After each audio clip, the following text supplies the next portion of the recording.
회복 은혜를 덧입는 삶 32번째 시간입니다. 여러분, 우리가 살아가는 세상은 참 자기의 우월함이나 자랑을 드러냄을 통해서 내 존재 자체가 저 사람과 달라라고 하는 것을 드러내려고, 이것을 우리는 차별의식이라고 그렇게 말합니다. 그래서 우리 교회는 달라, 우리 집은 달라, 나는 너와 다르다는 것을 강조하는 시대가 우리가 살아가는 시대입니다. 그렇기 때문에 하늘 땅 교회는 다르다는 것을 강조하려고 하는 것이 아니라 함께 가고 싶고 다 같이, 그래서 우리 교회가 아니라 모두의 교회고 주님의 교회고 나그네나 객이나 가부나 누구나 올 수 있는 교회임을 강조하면서 목회하고 있습니다. 그것이 우리를 다툼으로, 때로는 미움으로 만들어서 어떻게 되냐면 좌절과 상처로 얼룩지게 만드는 경향이 있습니다.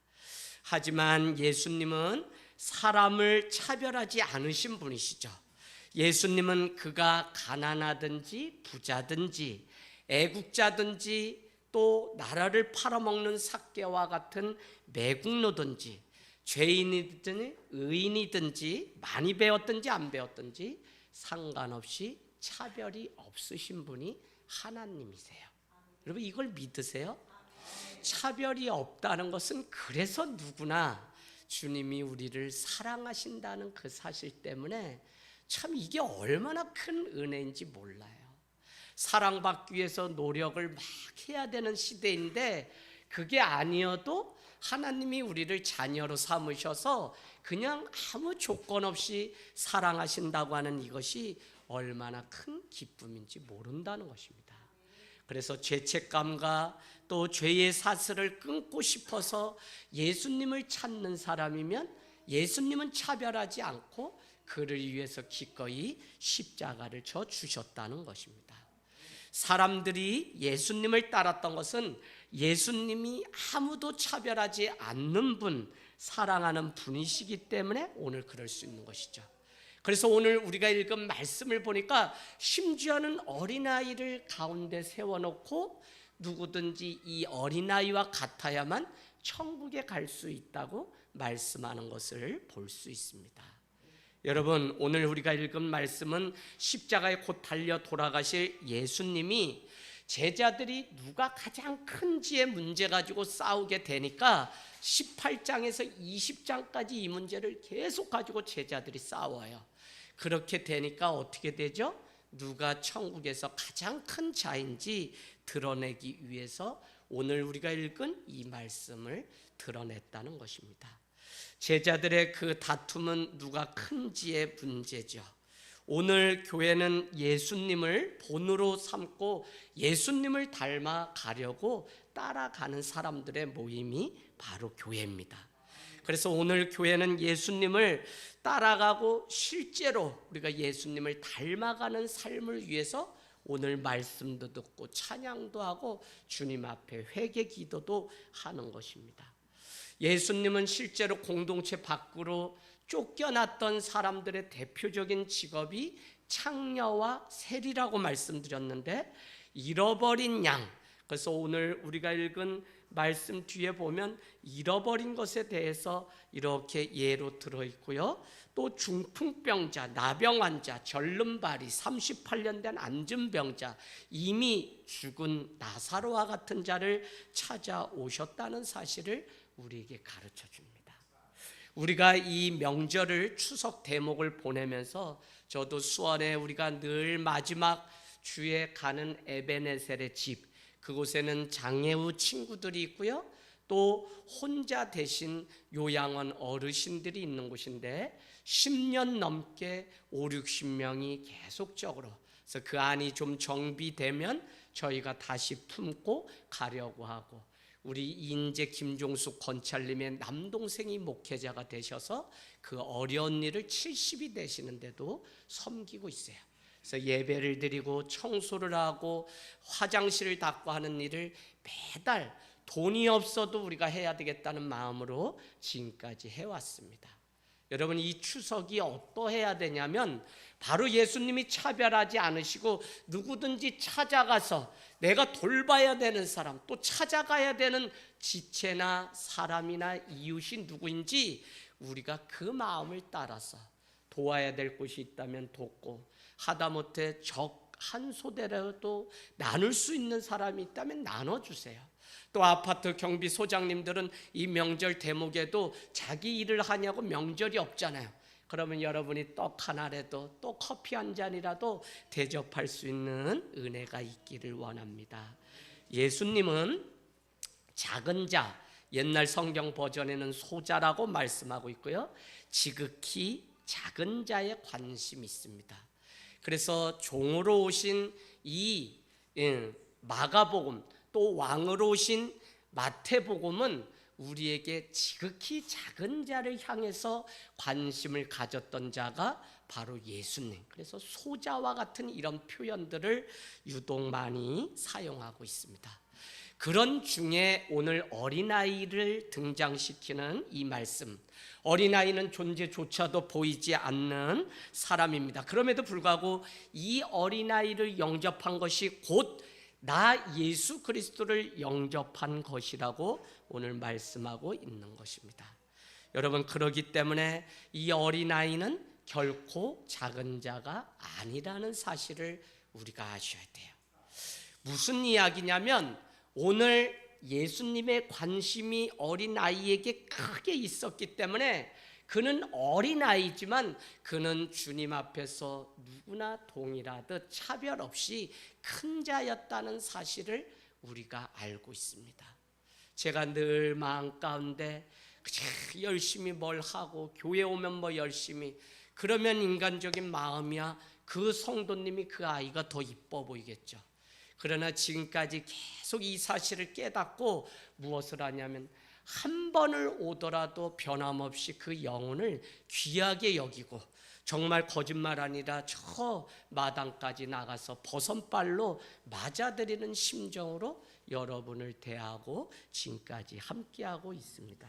여러분, 14절 말씀 가서 표시해 놓으세요. 14절이 오늘 말씀의 가장 중요한 대목인데, 소자 중 하나라도 잃어지는 것은 하늘에 계신 너희 아버지의 뜻이 아니니라. 그러니까 뭐요? 소자 하나라도 잃어버리지 않는 것이 하나님의 뜻이지, 오늘 잃어버린 양, 잃어버린 드라크마, 잃어버린 또 누구, 또 오늘 어린아이 같이 존재가 보이지 않는 그조차도 우리가 잃어버린다면 그것은 하나님의 뜻을 행하지 않는 것이죠.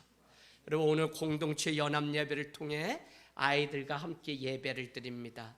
여러분이 가장 관심 가져야 되는 사람이 누구냐면 바로 우리의 자녀인 동시에 어린아이들. 그래서 여러분이 지나가다가 놀이터에서 놀던 누굴 보면 여러분 말 한마디를 좀 따뜻하게 건네면 좋겠어요. 언제부터 사람들이 말을 하지 않으니까 그래서 저희는 지난밤에도 복도 끝에 사는 1호집이 문을 열어놓고 11시, 12시 아마 애가 공부를 안 해서 숙제를 안 했나 봐요. 그래서 12시가 되는데 애가 얼마나 찐따를 먹고 혼을 나는지, 그래가지고 뭐 애 하나예요? 그래서 얼마나 마음이 내가 아픈지 말씀이 타자가 넘어가지 않아서 오늘 넉장 설교 준비를 늘 하던 걸 2장으로 줄였어요. 그 집에 찾아가서 싸우고 싶더라니까. 아니 그 애가 공부 안 했으면 엄마가 너가 알아서 하라고 2학년짜리한테 떠맡기고 관리 안 한 부모 잘못이지, 개놈의 새끼야 소놈의 새끼야 막 밤새 욕을 하는데 내가 그냥 문을 닫고 민망해가지고 여러분, 어린아이, 특별히 우리 아이들이 여기 있는데 이 아이들을 왜 귀하게 여기고 세워야 되냐면 어린아이가 아니라 하나님 나라를 이뤄가는 한 지체인 동시에 하나님은 그를 영접하는 것이 곧 나를 영접하는 것이고 천국에 들어갈 수 있는 조건이라고 말을 하고 있는 것입니다. 교회는 아무것도 아닌 자를 향해서 크게 여기는 교회여야 합니다. 늘 작은 것을 그냥 작게 보고 큰 것을 크게 보는 육체적인 유감만 가지고 있으면 지극히 작은 자가 지나갈 때 그에게 냉수한 그릇을 대접하는 일을 결코 하지 못합니다. 그래서 여러분, 우리는 늘 우선순위의 문제, 우선순위, 또 크고 작음에 늘 길들여져서 자꾸 더 이렇게 하는데, 여러분, 소자 한 명에게 잘하고 그를 크게 여기려면 오늘 모든 것을 다 귀하게 여기는 마음이 우리 안에 있을 때 작은 자도 크게 여기고, 상준이도 크게 여기고, 저 준이도 크게 여기고, 할렐루야. 우리 안미자 권사님도 크게 여기고, 그렇지 뭐만 중요하다고 자꾸 우리 한국교회는 가르쳐 놔가지고 얘 중요하니까 얘는 무시해도 되는 것처럼 돼. 그거 아니에요. 영성을 바로 신앙을 가져, 모든 게 다 소중한 거예요. 다만 그것을 바라보고 어떻게 사용하고 어떻게 쓰임 받느냐가 중요한 문제이긴 하지만, 이거는 그냥 하찮고 이것만 중요하다고 하니까 자꾸 영적인 게 교회 와서 예배하는 것만 중요하지, 교회 문을 밖에 나가면 주차, 차량 운전 이런 거 막 자기 마음대로 함부로 하게 되는 거예요. 또 직장 내에서도 옆에 있는 부하 직원을 함부로 무시하죠. 그게 누구였죠? 지난주 불의한 재판장에게 원한을 품고 가서 간청하는데도 그 과부의 원을 들어주지 않았던 그와 같이, 그는 하나님을 두려워하지 않으니 사람을 무시했다는 것을 우리가 같이 나눴습니다. 여러분, 하늘 땅 교회가 그냥 말을 만드는 것이 아니라 작음을 부끄러워하지 않고 적음을 자랑하는 교회, 이것은 무엇이냐면 한 영혼을 귀하게 여기는 마음이기 때문에 그와 같이 우리가 걸어가자고 외치는 것이지, 세상 교회들처럼 자금이 부끄럽고 적음도 부끄러워서 자꾸 우리 교회 수천 명 모인다고 뻥튀기 하면 뭐합니까? 그냥 회심만 한 사람, 주님을 따라가는 제자가 몇 명인지가 중요하지. 그래서 우리의 관심과 생각이 바뀌기를 원합니다. 교회는 주님을 예배하고 따라가는 공동체인데, 그렇다면 세상이 그렇게 하는 것처럼 사람을 차별할 수 없는 것이죠. 만일 그렇게 한다면 교회는 썩고 있는 것입니다. 오늘 예수님은 불치병자를 안고 공동체에서 쫓겨난 사람들, 또 손가락질 당하는 죄인들, 무시당하는 어린아이와 가부들에게 더 관심을 쏟았던 것처럼, 교회는 보잘것없는 사람들, 실패한 사람들, 오갈 곳 없는 사람들이 머무는 터전이 되기를 원합니다. 예수님은 사람을 차별하지 않으셨어요. 사람의 눈에 어떻게 보이든지 하나님께는 각자가 귀한 한 존재였다는 것입니다. 여러분, 우리가 존재의 혁명이라고 하는 책이 있는데, 우리가 이 한 존재로 보면 그가 행하는 일이 악하기 때문에 그를 죄인이다라고 말하는 것이지, 하나님이 지으신 존재는 얼마나 귀하게 지어진 존재인지 모른다는 것입니다. 특별히 지극히 작은 소자라도 비록 눈에 보이지 않는 오늘 어린아이일지라도 그를 돌보시는 하나님의 사랑이 크기 때문에, 그는 그냥 단순한 어린아이, 주일학교 어린아이가 아니라 그는 하나님 나라에 없으면 안 되는 거룩한 주의 백성이라는 것입니다. 우리 옆에 자녀들에게 너보다 소중한 사람은 없어, 왜? 너는 특별하니까. 이렇게 한번 인사 좀 해볼까요? 당신은, 내 종성이는 특별합니다.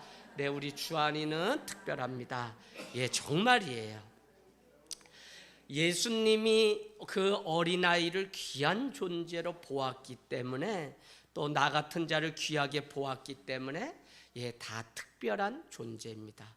이런 믿음의 시각으로 세상을 보고 영혼을 대하기 시작하면 우리는 한 영혼 얼마나 귀한지, 불의한 재판관을 흔들어 깨었던 과부, 결국 그 원한을 들어주게 되는 이 일을 통해서 우리는 한 영혼의 그 애달픈 소리를 들을 수 있는 귀가 열려야 되고, 그의 가슴 아파하는 것을 볼 수 있는 영안이 열려야 되고, 그를 향해서 손과 발이 움직이고 그에게 나눌 수 있는 그 은혜의 자리에 갈 수 있어야 된다는 것입니다.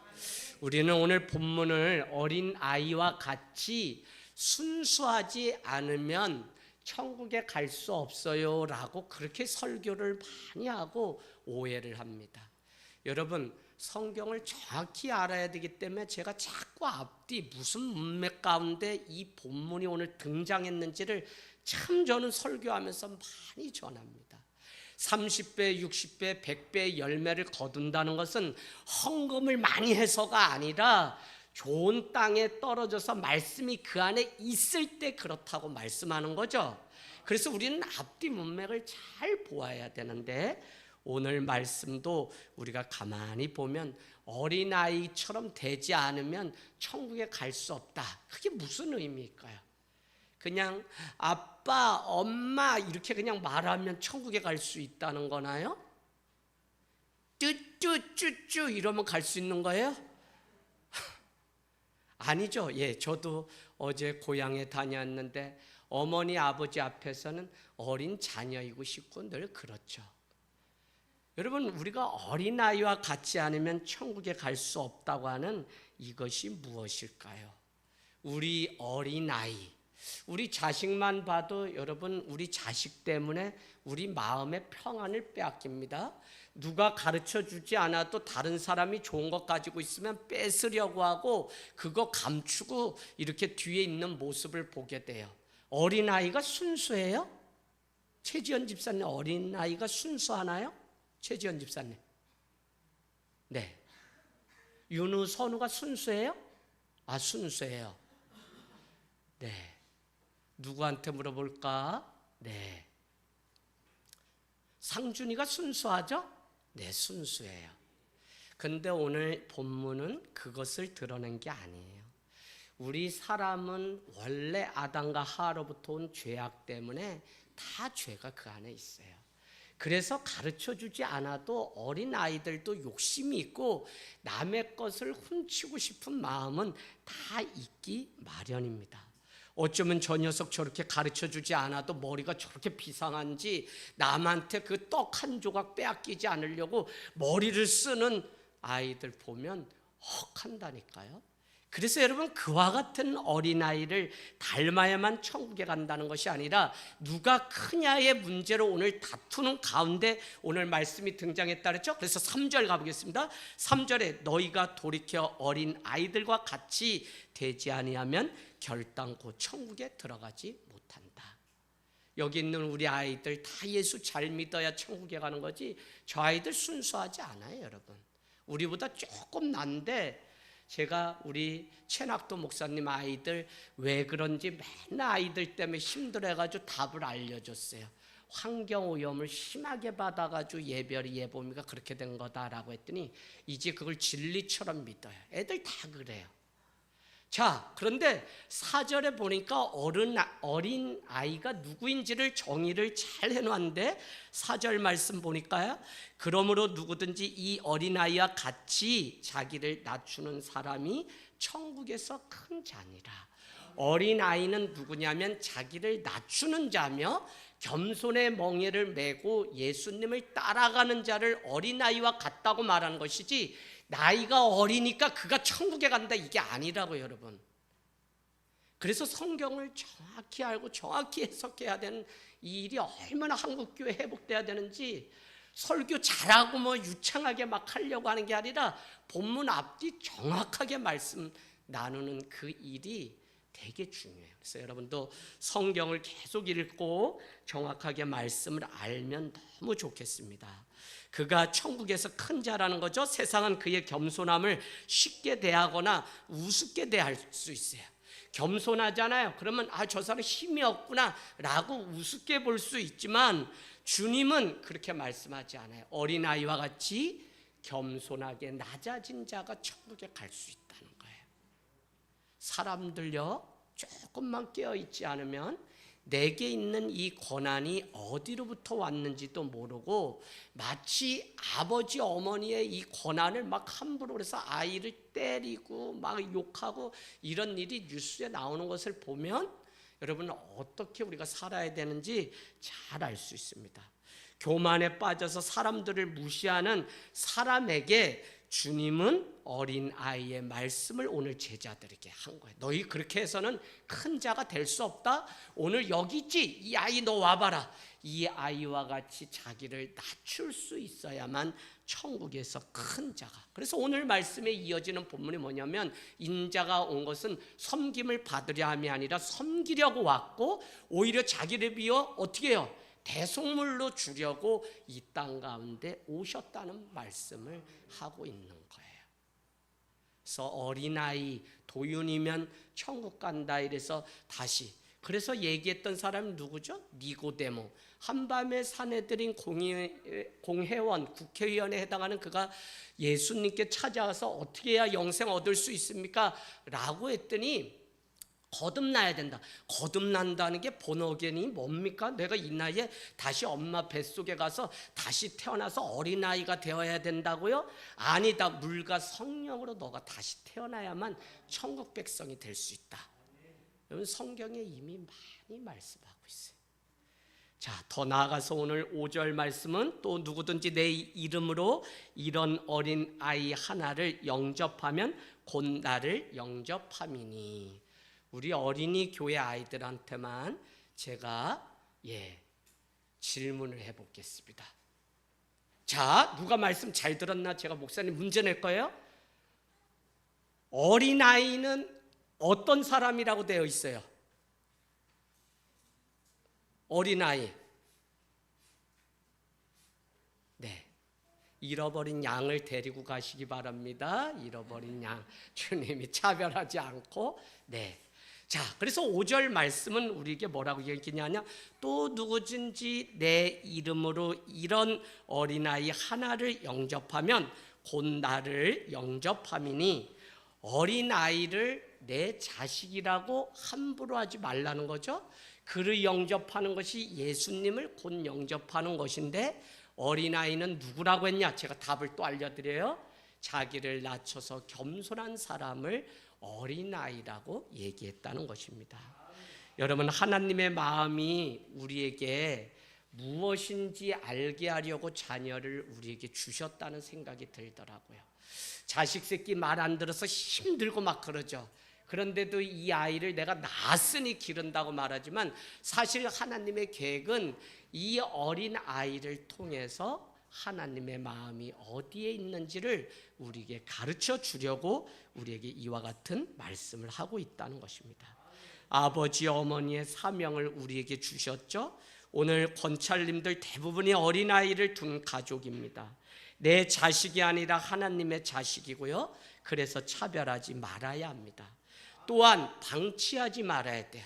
이제 이 아이들이 다 커서 자기 인생 산다고 어느 때부터 부모님이 자녀를 훈계하지 않아요. 한국의 상황은 벌써 3, 4학년만 돼도 네가 알아서 하라고 하기 때문에 아이들이 어느 길로 가야 되는지 도덕, 윤리, 성 많은 것에서 다 오염돼서 죄 가운데 살아요. 이건 교회 다니는 아이들도 예외가 아닙니다. 그래서 열방의 어머니라는 이름으로 사라라고 하는 이름을 우리에게 주었고요. 열방의 아버지라는 이름으로 아브람이 아니라 아브라함이라는 이름으로 주님이 바꿔주셨고요. 우리를 오늘 결혼해서 아버지 어머니의 그 권한을 우리에게 주실 때 우리는 하나님의 그 마음을 배우고 알게 하시려고 하는 하나님의 계획이 있었다는 것입니다. 그 어린아이 하나를 영접하면 바로 주님을 영접하는 일이다. 그래서 우리가 명심해야 됩니다. 오늘 6절 말씀은 이 작은 자 곧 어린아이 중 하나를 실족하게 하는 일이 얼마나 큰 재앙이냐면 연자 맷돌을 목에 메고 저기 사해바다에 빠져 죽는 게 차라리 낫다. 여러분 어린아이들이 실족 잘해요. 마음이 순수한 사람이 잘 실족해요. 겸손하고 자기를 낮추는 사람을 우습게 보면 안 되고 그를 높여줘야 돼요. 왜? 그가 실족할 확률이 더 많아요.